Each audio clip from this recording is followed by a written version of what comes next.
C'est un plaisir pour nous de nous retrouver ici, dans ce lieu emblématique qu'est la médiathèque de la communauté d'agglomération Sarreguemines-Confluence, qui nous accueille chaleureusement. Je tiens à exprimer ma gratitude envers les membres du conseil d'administration pour leur engagement remarquable au cours de l'année 2023. Un grand remerciement également aux membres associés, aux membres de droit, ainsi qu'à la commission d'arbitrage pour votre présence et le soutien constant que vous apportez à notre association. Dans 2 ans, nous allons fêter le 20e anniversaire de la chaîne et il m'arrive de me poser la question, et si Mosaïque n'existait pas, quels seraient les impacts? En réponse à cette question, soudain afflue une foule d'exemples qui illustrent le rôle que cette télévision locale a su jouer au fil du temps. Me vient alors à l'esprit la couverture de l'actualité du territoire, à la couverture rédactionnelle du Républicain Lorrain, à la couverture audio de Radio Mélodie. Nous avons apporté aux habitants du territoire la plus-value de l'image associée au son. Ce sont aujourd'hui quelques 24 000 reportages et magazines réalisés au fil des dernières années. Si cette télévision n'existait pas, pourrions-nous revisionner la bataille pour le maintien d'un hôpital à Bitche? Pourrions-nous nous souvenir, image à l'appui, de la construction du nouvel hôpital de Sarreguemines et du déménagement de l'ancien? Aurions-nous des traces de la transformation de nos villes et villages, de nos zones industrielles? Qui aurait pu apporter un tel soutien au grand projet Holo Solis avec nos diverses prestations d'accompagnement, site internet, plateau débat, animation des concertations? Récemment, nous avons fait la captation de nouvelles pièces de théâtre en plate et en français. Qui le ferait à notre place et qui pourrait le diffuser sur les écrans de nos concitoyens? Nous avons investi dans tant de domaines au fil de ces années. Le sport, l'histoire locale, la santé, le développement économique, la littérature, l'art culinaire, l'expression artistique, les débats, la liste est bien longue. Nous avons en 2005 poursuivi le modèle économique initié à TV Cristal en 1997. Nous sommes devenus, au fil du temps, à travers les différents services et produits que nous avons su développer, un atout pour le développement économique.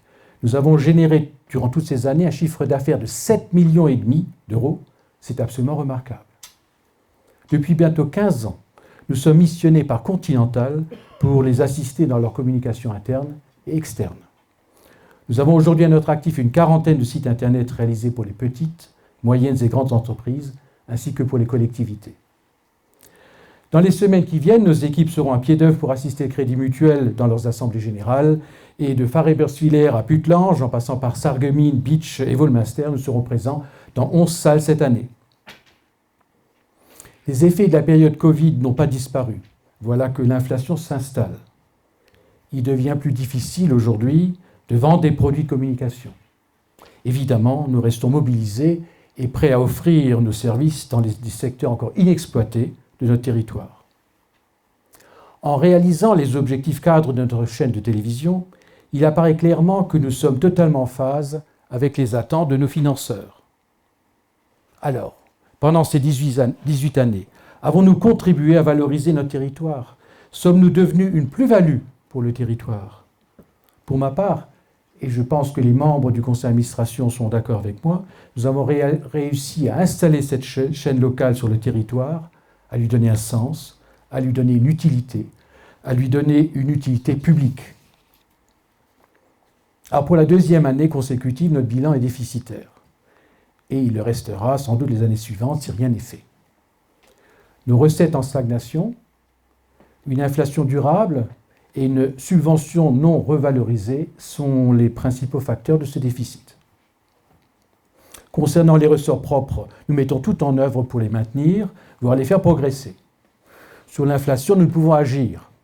Il reste donc les subventions. Pouvons-nous décemment fonctionner avec un niveau de subvention bloqué sur 10 ans face à l'inflation que nous connaissons?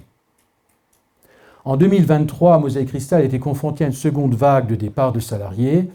Ces départs peuvent s'expliquer par une variété de facteurs, incluant les conditions salariales, une charge de travail, des horaires fluctuants avec des obligations le week-end, l'attrait d'opportunités extérieures ou le désir de reconversion professionnelle.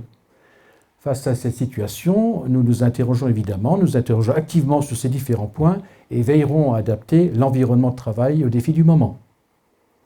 Nous souhaitons la bienvenue à Camille Henriot, journaliste reporter d'image, à Eurydice Ries, chargée du développement commercial, Marie-Philippe, chargée de production à la prestation, et Romain Muller en contrat d'alternance.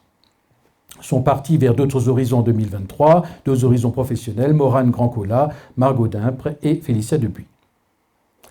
Je veux à ce stade remercier l'ensemble du personnel, le noyau dur de notre chaîne, qui au fil du temps a su se renouveler, se remettre en question, s'adapter, en somme, donner le meilleur d'eux-mêmes. Nous sommes conscients que leur travail, exposé quotidiennement au grand public, est ainsi ouvert aux critiques, qu'elles soient positives ou négatives. Il nous faut aussi gérer certaines attentes, comme par exemple ceux qui voudraient qu'un sujet d'info se transforme en un sujet de communication. Nous sommes certes là pour valoriser un territoire et ses hommes, mais nous ne serons jamais au service de la notoriété et des ambitions d'un homme ou d'une corporation.